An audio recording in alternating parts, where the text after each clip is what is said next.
All right. So, fellas, these sorts of questions are a little bit sort of next level from the basic just find your volume.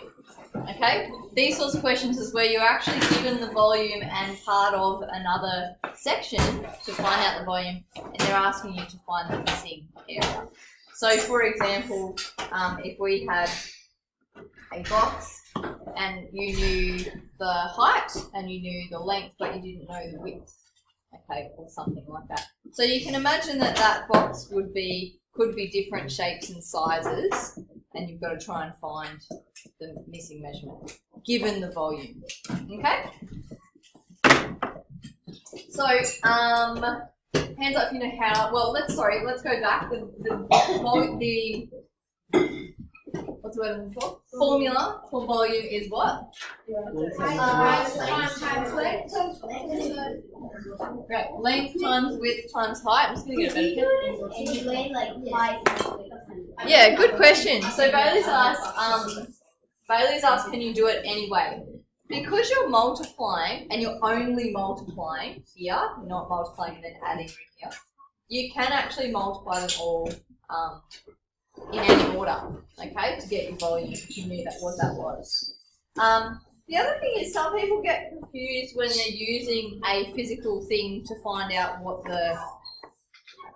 is what, okay? So however you place the box, let's say it's this way, height is obviously going up, length is going along, okay, and width is going back.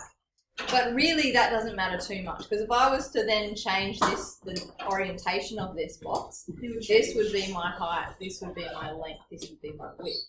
Or depth is often used as well as another type of word to width. You right, Adriana? Oh, yes. Yep, good. Okay. So really, as long as you have the three measurements and multiplying together, you're going to find the volume. The trap is that you might go, oh yeah, this is width and this is width. Well, that's actually the same, isn't it? Thing? Yeah. Yeah, so don't repeat the same measurements, then you miss the other ones. So. Okay, quick questions, Rafa? Oh, I just know how to do this. Okay, Tristan? Okay, great. Rightio, so lots of people saying they know how to do it. So if we were to add our dimensions in, we'd go 36 equals something times 3 times 3, okay? The way that I would work this question out on my paper is I would have 36 equals something times 9. Yeah. So do the working for the parts you already know. And then there's actually two ways you can do this.